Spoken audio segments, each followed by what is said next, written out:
Hey, everybody, welcome to All About the Game, episode 4. We've lasted 4 episodes. My name is Todd Blyleven. I'm joined by my dad, Bert Blyleven, and Dave Majeski. Exactly, all over the place. Welcome to the show, guys. Hey, Todd. Todd, how are you doing, buddy? We're all doing good here. Yeah, luckily, we've got beautiful skies, unlike our neighbors to our southeast with Louisiana. Thinking about everybody there. And Dave, you're in Georgia. Are you starting to get some of that rain? Yeah, the clouds look a little ominous, but I think we'll just get some rain. No damage here where we are.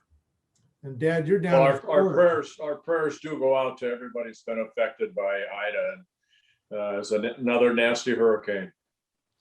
Yeah, can't even imagine what that's like going through that terrible ordeal. And hopefully, I know medical workers and first responders and everybody just trying to go in and help and get those kids safe, and everybody just staying sheltered in place. And the loss of power is just horrible. So yeah, prayers sent for sure. So I thought today we talk a little bit about training in today's athletic times. We can focus on baseball because it's pretty easy to we got baseball season going on right now. Football just started, but let's talk about baseball. I think it'd be just a better topic.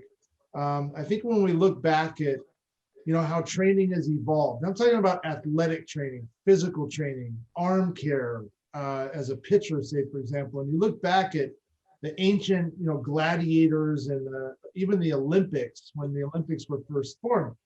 You read articles and like they used to lift rocks and they'd try to throw rocks or try to chop down trees and they'd carry them over their shoulders. I thought that was pretty cool, just to strengthen the muscles, right, as an athlete, to be better and more competitive than the next athlete. And as that evolved, you go back and go into the 1900s, the early 1900s of baseball, and what those training regimens were like. And Dad, I mean, you're in the Hall of Fame. And so you've had access to some really cool stuff and listened to some amazing stories from some players. What was training like in their, like the Sandy Koufaxes and even guys beyond that, when they tell the story of how they got ready for spring training compared to the new players that you used to, run shoulder to shoulder with? You still are helping with the Twins and down in spring training. What have you seen with that evolve? I've seen, Todd, the biggest thing, Dave, also the evolution of where training is today compared to like you were talking about. I know when I came in, my first spring training was 1970 with the Twins. I was just 18 years old. Now, a lot of these guys, back then you had to find a winter job because you didn't make a lot of money. So a lot of these guys, even though they were, Walter Johnson or whoever it was, or, you go back to Warren Spahn. I know in spring training, Jim Perry, Jim Cott, Louis Tion, Dave Boswell were the 4 starters for the Twins. I was an invitee. A lot of them had not thrown that much before they got to spring training. So maybe they played some catch in the backyard or against the wall. But when they got to spring training, that was basically, spring training was about almost 6 weeks long. The first couple of weeks, all you're doing is just playing catch again. They said that a lot of times Warren Spahn would come to spring training and just air it all out and see how his arm felt after 3 or 4 months off. The guy was incredible. But when I came up, you worked out during the winter as much as you could, but actually the games started maybe 3 weeks after spring training. Now these kids today come into spring training, say the middle part of February. I think the everyday players report, so you have a full squad on, say, February 23rd. Well, by the 27th, they're playing games already, because they are conditioned to get ready to play. And, the starters will go 1 or 2 innings and then you stretch it out that way. But way back when, I'm going to go back to the 70s, it was a lot of guys, all the training was basically throwing and running. If you did light weights, I think Dr. Jobe and Dr. Curlin came out with some light weights that you did to strengthen maybe your shoulder. But the weights really didn't come in to where you have weight rooms up until the middle 80s. And that I know, I've read some articles on Nolan Ryan, right? And I know you know Nolan really well, and obviously in those 80s, when he joined the Rangers, when he was with the Rangers, and even when he went to the Angels didn't have a weight room, but Yeah. there was an old Nautilus machine that a soccer team that was using the stadium had in some corner, and he dusted that thing off and he started lifting. And when we went back to the Rangers, apparently they said, well, I'm the strength and conditioning coach said I'm the strength coach, and there were 5 starters, and 2 of the starters said, well, I don't want anything to do with you. Nolan said, hey, listen, I have a problem. And the strength coach said, oh, great, here we go. Here's this $1 million prima donna gonna give me some crap about being the strength coach. He goes, I can only lift 3 days a week. And the strength coach was like, oh, all right, you're my guy. But he also did a lot of swimming and running. Yeah. He ran Earl Campbell, had this 15 or 25 degree hill apparently that was 15 yards, and they used to do calisthenics up and down that a lot to strengthen the hips. So Dave, back, in the coaching side, and even when you were playing, how did you get ready to play at University of Florida? And then how did you see some of those athletes in the college side of it get prepared for your spring play? And then as a coach, where did you see that evolution? I was the late 80s, early 90s, and that was, when the steroid era was hitting, and lifting heavy weights first to me became prominent, that this was the way to do it. This was the way to become a better athlete, no matter what sport you're talking about. But looking at it as a coach, it started out, and this sounds really bad, but these strength trainers that were put in charge of every single sport, they were ex-football guys. So they might understand how to strengthen your core. They weren't really schooled in throwing sports. They weren't really schooled in training the pitchers, and quite often might even do some damage because they were doing the wrong lifts, or they were doing too much or too heavy a lift for the throwing shoulder. They didn't really understand recovery, the 5-day week where, you're going to pitch and you need some rest, and long toss is the smart way to go. So it's come a long way since I played. And now these strength trainers that are getting certified, they learn that the women are in need of the strength training. Don't you dare exclude them from it. But you can't train them like an offensive lineman. It's the same thing with a pitcher. It's the same thing with, maybe a sprinter. So the education and the knowledge has come a long way.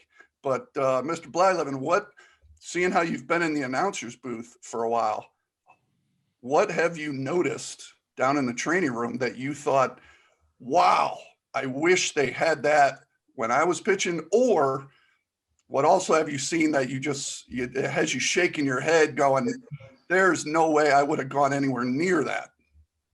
Well, I think, Dave, the biggest thing throughout my career as a player and now as a former broadcaster, I saw the evolution of the weight room. I mean, these ball clubs now have weight rooms that are they're unbelievable. They have every possible weight, possible machine. Going back to Nolan Ryan, Todd, one thing that he did too, he rode the stationary bike. There was times that Nolan would go 9 innings, and his teammates would tell me that Nolan would get on that stationary bike after pitching 9 innings and ride that bike for at least a half hour, maybe longer. So that was a part of his conditioning. Yes. And also back in the 70s, before weights, we did a lot of yoga. We did a lot of stretching. We stretched a lot. I played with Brian Downing, who loved to lift weights. He had a little weight room in his house. That's all he did. He played baseball and he went home and he lifted weights, but he's also very flexible. There are certain players like Lance Parrish that are just big and strong. A lot of guys now I'm going from 1988 to 92 with the Angels. They had a nice weight room. but guys would go in and they would lift after a ball game, not before, but after, and then go home, relax a little bit, and then start the next day again. But as a pitcher, to me, it was nothing more than running. There's still a machine out there. It's called the VersaClimber. It's at an angle like this, and you get on it and you move your legs and arms, and it's kind of like back and forth. Well, when I first got on that baby, I could do it for 2 or 3 minutes. I got off of it. My knees buckled. I said, oh my God, I love this machine. I ended up buying one, Todd, if you remember, it was in the garage. And I would ride that thing for a good half hour to 40 minutes, and you would just sweat it all out, whatever you had in there, the bad stuff. And so that was kind of my conditioning. Light weights, never heavy weights, because I did want the elasticity of my arm to stay loose and not build up. And I really believe today's pitchers don't look at the stretching enough as they do the weight lifting. Of course, the lower part of your body is the most important thing, the core, your leg strength. But as far as a pitcher or even a baseball player, the quickness of their bat, they want to work on their wrist area. But for a pitcher, it's the elasticity of throwing that ball toward home plate where you can follow through with a full arm rather than, being too bulky. And you put so much weight on there, guess what? That ligament in there is going to tighten up, and to throw the baseball's the opposite. I've talked about it before. I don't like heavy weights for pitchers, but everybody has their own program. There's so many great institutions out there now that guys go to, and there's one in Arizona, I don't recall the name of it, but many players go to that even before spring training to get ready, so training has gone along. They've come a long way, Dave, really have, to get these guys ready for spring training or any sport they play. You talked about, sorry, Todd, Mr. Blyleven, you talked about conditioning and stamina. And have you seen that changing any? And what I'm thinking of is you were known for being a workhorse. If I'm your manager and I come out in the 7th inning or the 8th inning to grab the ball from you, you might take a swing at me because you wanted to finish the game.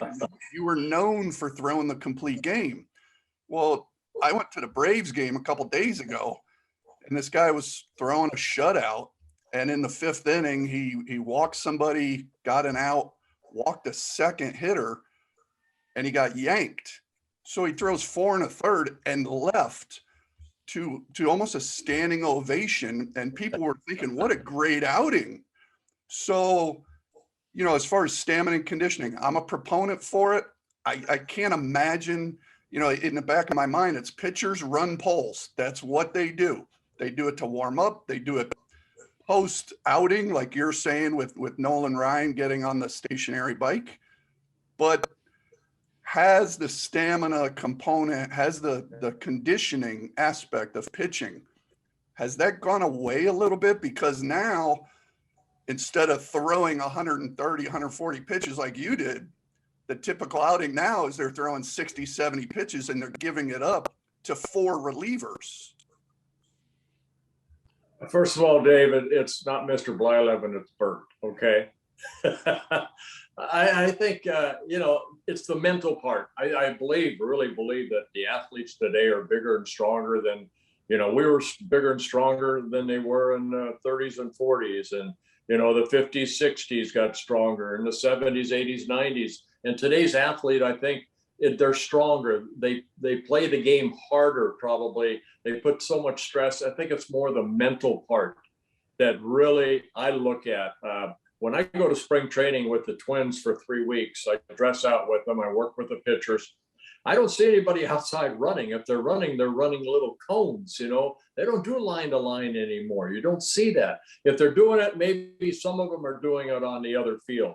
But I think the big thing is that they look now at conditioning. Give me 5 or 6 good innings, and then we're going to turn it over to, of course, there's 8 guys out in the bullpen now. Every staff has 13 pitchers. Back in the 70s, there were 8 or 9, and the guys in the bullpen, maybe you had Ron Peranowski and Stan Williams that were the closers, and you had 2 or 3 other guys that basically were waiting for one of us as a starter to break down, because in the minor leagues, they were all starters. Everybody now signs, when you sign a contract, you're judged quickly. Or is this guy a starter or a reliever? You don't get that opportunity maybe to say, I've always been a starter in high school. I was a starter at college. And all of a sudden now, because my endurance isn't there, they're going to make me a 2 or 3 inning pitcher rather than a 6 or 7 inning pitcher. So there's a lot of elements that go into it. But, when you look back at what you want, you have to listen. You have to open up your ears and listen to what people say, where the industry is today. But then you also have to let out the stuff that you feel is going to make yourself better. And you have to find your own conditioning program. I didn't like going, we had trainers, but I knew what I needed to do. Don't tell me what I needed to do. I knew what I needed to do to get ready every 3rd day or 4th day to get out on that mound and be competitive. I didn't need to be somebody babysitting me to say, and did you do this? You do that.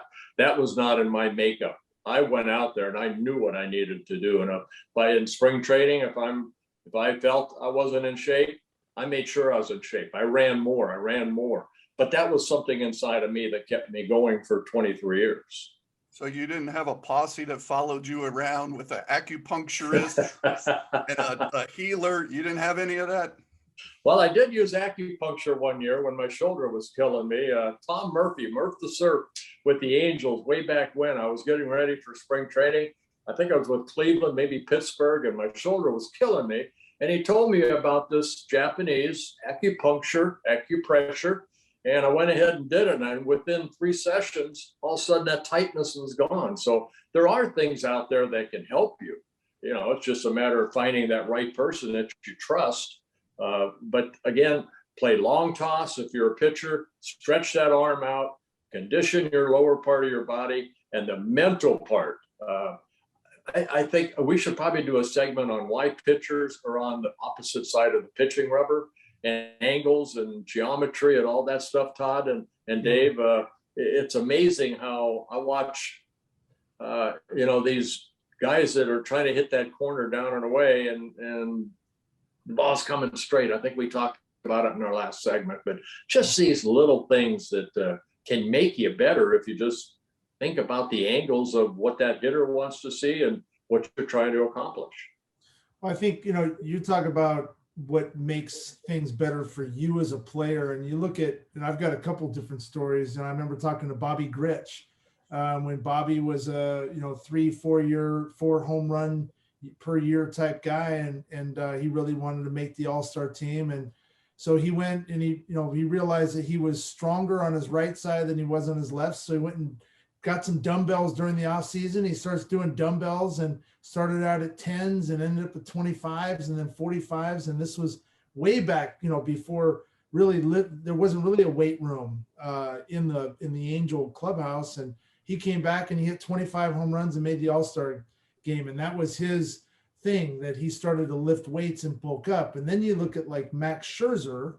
So Max Scherzer, in 2013 or so, maybe before, and I might be getting the dates wrong, but he ended up starting to build a workout routine, but he focused solely on his legs. So his goal was to get to 360, squatting 365 by the middle of spring training. And he had this routine, like you were saying, that worked for him, but he also did shoulder exercises. But one thing that he said was, you can lift all the weights you want, you can be in the best shape you want, but if your arm's not loose and you don't have that elasticity, because you can get all those big muscles and small muscles firing, but if you don't have the elasticity, you're going to break down.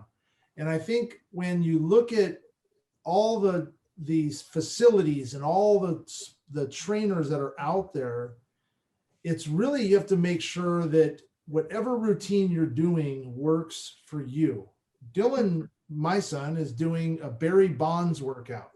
And because I thought Barry Bonds, towards the end of his career, whatever the allegations are, the guy was in great physical shape as a player. And he had a lot of elasticity, as big as what he was, the Mark McGuire's.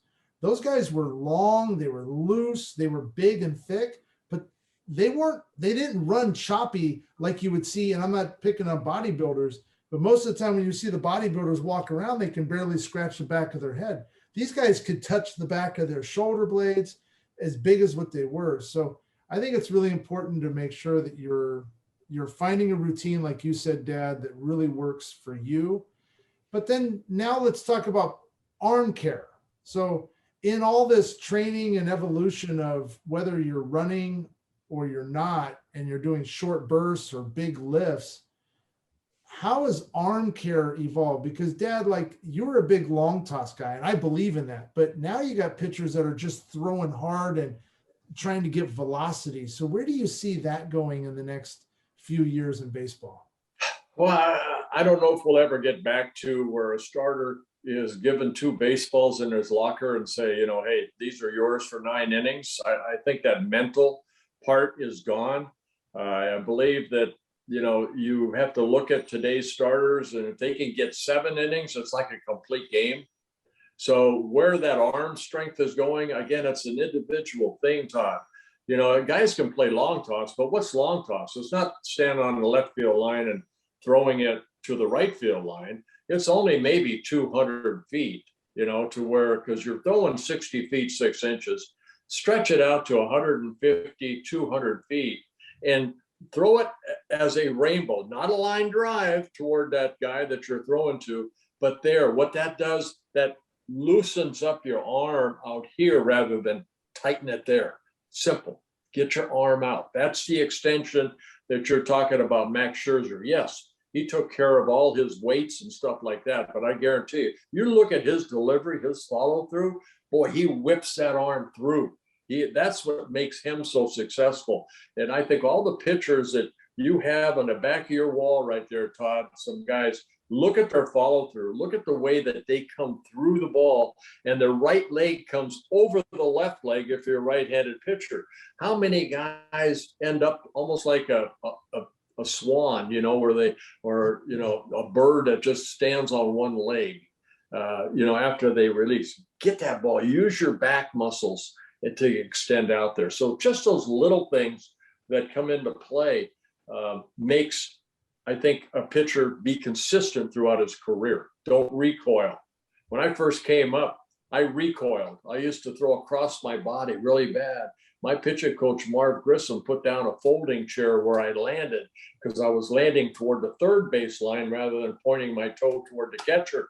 And I asked Marv Grissom after he put this chair down, he wanted me to open up the lower part of my body and use my legs. I said, what if I land on that chair? He said, well, then you'll break your darn neck, won't you? I mean, that was old time schooling right there. Well, I got over, and I think that enabled me to pitch as long as I did. I was not going to pitch very long with the way that I was recoiling on almost every pitch. So he got me to loosen and reach for that catcher's glove rather than trying to aim it to the catcher's glove. Mr. Bert, you're talking about old school stuff. Would you have benefited? Would you have really liked the new school stuff where you have all these infrared sensors that can measure your arm angle, or maybe your arm angle late in the game, or your body position? You talked last time about staying tall. And would you have enjoyed all that information, or would that have been too much for you as it is for some pitchers? Well, probably coming from the era, Dave, that I pitched, it's probably way too much. I didn't look at a lot of video. I remember Marcel Latchman was my pitching coach in Anaheim. And I think he's the first one that brought me back into the video room and wanted to watch one thing. That's all, just one, about the way that my follow through went. He said, you're kind of staying, you're not getting back enough, and turn a little more left pocket to that hitter. I was flying open, and he showed it to me, and boom, it clicked. All of a sudden now, stay back, stay tall, work out front, simple. I kept it simple, I think, for the years that I was able to throw that baseball. So, and sometimes I think with the analytics that are out there today, guys, there's too much information going in. You're making these guys like video games, you look at these video games that are out there, they're almost real. Well, it's almost what's going on with Major League Baseball, the shifts being put on. And as a pitcher, I always thought, I look at myself today, if I was on the mound and I've got a good sinking fastball, later in my career, I had to rely on more movement and velocity along with my curveball. So if a man, say a runner started the game with a base hit, okay, now I'm thinking, okay, I'm going to get a ground ball right here. I'm going to throw the good sinker to a left-handed hitter down and away, and he's going to hit a ground ball, and he might hit it off the end of the bat and hit it toward third base. Well, I would, in today's game, I look over, where's my third baseman? He's playing short. My shortstop's playing center. My second baseman's out in right field. Probably I shouldn't have to throw that pitch, because if he hits it that way, I'm not going to get it. And all of a sudden there's going to be a man on first and second on an infield base hit. So the mental part, I like the old school where my shortstop, I knew if I could throw a pitch there, they're not going to shift that much, but I'm going to get that ground ball double play. So I think that's the mental part I think that pitchers have to deal with now. And I see it now that, pitchers, of course, they take their hat off. They with a man on second base. To me, that just, your man on second base, to me, that was simple. First sign after two. If I shook off, give me one sign. Let's go. Let's play the game. Throw the ball. Don't out there and try to overthink everything. Just let your natural ability take over. But you know what? I was God-given good ability. There's some guys in the big leagues today are trying to find that good ability. And so, but they're getting all this information, or is that helping or is that hurting them to get to the next level they want to get to? Todd, you have your son growing up in that world. So how do you immerse him in all that and use all that information that's available, but also not cross the fine line between, Dylan, just grip it and rip it, baby? How are you handling that? You know what? I'm going to say one thing. My dad, coming from Holland, I was born in Holland. My dad never pushed me to play. I went out and played because I wanted to play baseball. I think that's the same thing that I raised Todd, saying, Todd, you want to play? Play. And do the best you can.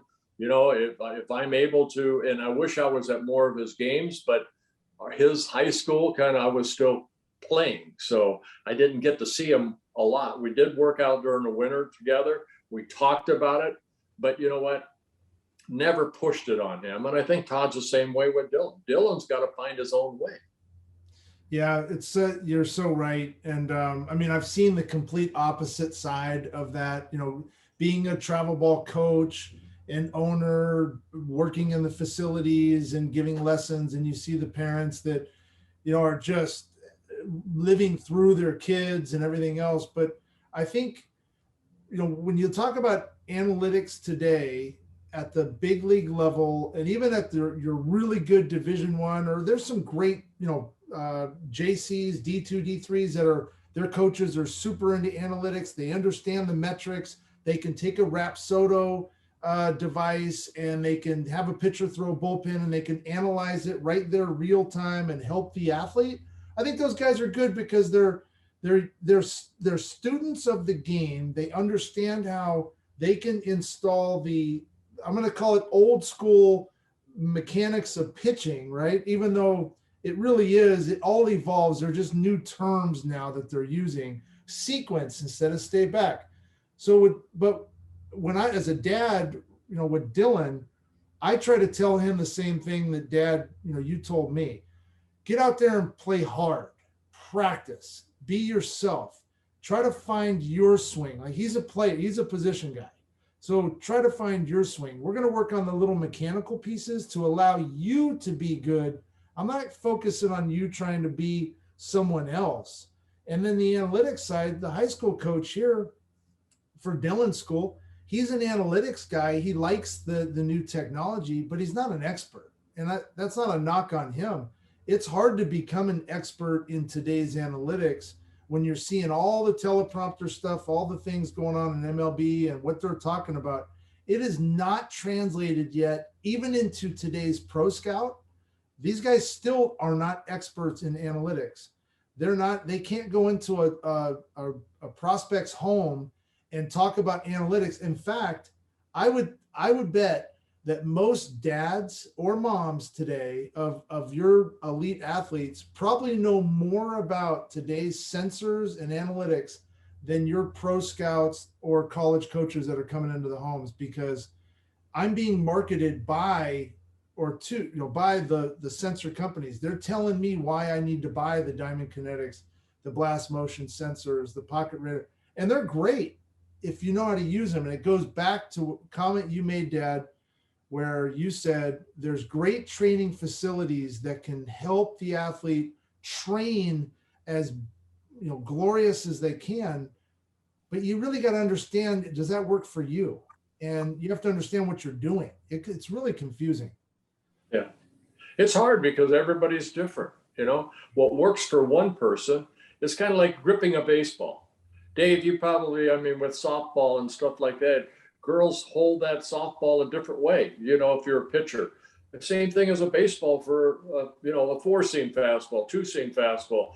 Guys throw curveballs different with the finger up, and into that spin. So you have to find what works for you. How do you make that ball move rather than just straight that you're throwing all the time and you're getting hit? How do you learn how to pitch? Really, right. It's a dying art. There's the art of pitching is so far out the window right now in today's youth athlete. Everybody's so focused on throwing 95 that they've forgotten how to actually throw a strike on the outside part of the plate and repeat. Or like you said, Dad, okay, give up a base hit. Now I'm thinking ground ball to short, throw my little sinker. Pitchers, the majority of pitchers are not thinking that way anymore. They're thinking, but it's starting at probably a college level, maybe not as much, but once you sign as a pro, you have all these machines and things to tell you that, guys, that all of a sudden they become throwers and not pitchers. And how do you go from there? I don't know. I don't know how, these young kids have to just take it upon themselves and concentrate, focus, art of visualization. There's a lot of elements that go into before you throw a baseball. You have to know exactly where you want that baseball to go. If you don't get there, boy, you better be mad at yourself and do it over and over and over till you get to that spot. That's the inner drive. So there's so many elements that go into making a successful athlete, no matter what sport you play. It's all the mental and the physical and the training and the emotional part, the roller coaster ride that you play. Good hitters get 3 hits and 10 at bats, and they're a great player. That means they're unsuccessful 7 times. If you can be a 500 pitcher, you're keeping your club in the game, and you hope that the day you pitch, you get all the runs and you shut the other team down. So there's so many elements that go into sport, every sport. So I wish you were pitching nowadays, because with the rule changes for the doubleheader, you might have pitched both back end and the front end, thrown 14 innings and got 2 complete games in one day. Well, I know Wilbur Wood who would have. Remember the knuckleballer? Yeah, he did that once in the big leagues. So he started both games of a doubleheader. Unbelievable. Hey, I have 2 questions, Dave, for you. One is, how does this translate into softball? Where you're seeing the softball trends of training, because over the last 10, 15 years, I've seen softball players. I've said it before, I think are animals when it comes to training. They're more focused, they're more determined, they're funner to watch in terms of I'll take 15, 12-year-old girls and stack them up against 15, 12-year-old boys any day, and they will hands down kick their butts on anything that you tell them to do. But where are you seeing these trends of analytics and things in softball, Dave? And then the other part I think that we should focus on as we end the show is, if you're a high school coach, whether it's baseball or softball now, what is your mentality going into this fall and spring? Maybe you're not an expert in analytics. What are you talking about, in terms, I'm talking about pitching coach, right? Pitcher softball, pitcher baseball. What's your mentality? But Dave, I want you to touch on where softball is in relation to this conversation first. Yeah, it's kind of a two-pronged answer, because if we're talking about middle school or high school, it's very typical for that team to ride one pitcher and she will throw it every single inning of every single game. You don't really have to worry too much about damaging the kid's shoulder. It's more of a tricep and a core kind of throw instead of a rotator cuff where you're going to do some damage. To have a pitch count in softball, it's not unheard of, but it's not necessarily a concern. You won't see somebody with a clicker really charting everything. Typically, you'll see a high school that will be very poor and almost having no success. And all of a sudden, this one pitcher transfers in and they win the state championship for 3 years because they just ride that kid. The second part of that answer is go to college. And that's the way it used to be. Every single team would have one, maybe two pitchers. And that one kid would throw the majority of the innings. The second kid would mop up a little bit. Maybe, in the state of Florida where it was 100 degrees, the kid might need some work. So we started the show talking about training and conditioning. It is absolutely prevalent in softball because of that fact. You need the stamina and you need the endurance. However, we don't need to go into the state of college athletics right now and the problems with money. Many softball teams and baseball teams, they're not carrying 20 kids like they used to. They're carrying 30, 35 kids as a necessity for the school. So with the development in middle school and high school, with the private lessons, with the travel ball and how that's expanded into women's sports, there are more quality pitchers. So pick any top 10, top 20 softball program. Like LSU, let's talk about Hurricane Ida. LSU last year had a staff, I believe, that had 6 pitchers, and 4 of them could have started at any school in the country. And, it's almost like having a 3-man, 4-man staff that is all elite pitchers. So as far as training goes, the stamina is there. It's necessary because the workload is much more. And we could talk back and forth the different pitches, going to different sides of the rubber, like we were talking. But as far as training itself, the softball still has the workhorse. The softball still has the large amount of innings, the complete games, back to back. It is not irregular to have somebody throw complete games Friday, Saturday, Sunday. Would they ever talk about innings per week that a softball pitcher could pitch? Would that kind of help sometimes, level the field for, having with that one ace that just, like you said, going to pitch all 3 games, that they can only pitch a total of, say, 10 to 12? You talked about in the baseball world not throwing a curveball until you're age 12. So I know for a fact there are a number of growing youth programs that have rules like that, just in case. The facts with baseball is you can talk about the ulnar collateral ligament and kids blowing out their arm and they need Tommy John surgery at age 17, 18. You don't really see that in softball. You'll see kids get tired, maybe a sore arm, but there's not necessarily that softball pitching injury. So the answer is sort of no. There isn't really that need for pitching limits. But as things change and training changes, sure, there very well could be on the horizon. And I think, Todd, going into where Dave is coming from as far as dealing with a staff, if I were a minor league pitching coach and I had, say, 12 pitchers, there would probably be half of them. I would have to say that they know what they need to do. I would concentrate, if I were a pitching coach, on my 7 through 12 pitchers and make them become 1 through 6 eventually. That's, I think, a lot of times, pitching coaches will look at your 1, 2 guys or 3 starters and you'll kiss their butt, basically, you don't need to kiss their butt. You need to kiss the butt of the 8, 9, 10, 11, 12 guys to make them one day want to be a 1, 2, or 3. So your focus should be really teaching those kids, why are those guys a 1, 2, 3? Why are you not there yet? Let's work on you as an individual, the mental part, the physical part. What are you doing? Are you drinking too much? You know, are you staying out late? Let's be dedicated a little bit more to what you need to do to get back up on top and stay in the game, whatever it is, for a long time. Yeah, that's such a great point, Dad. And I think you can even take that mentality down into your little league players, your high school, you know, your travel ball, your high school. I mean, you look at your top 2, 3 guys in any program, whether you're in travel ball or high school, those kids know how to generally throw strikes. Those kids generally have a good, you know, athletic base to them. They're probably, you know, because they're the top 3.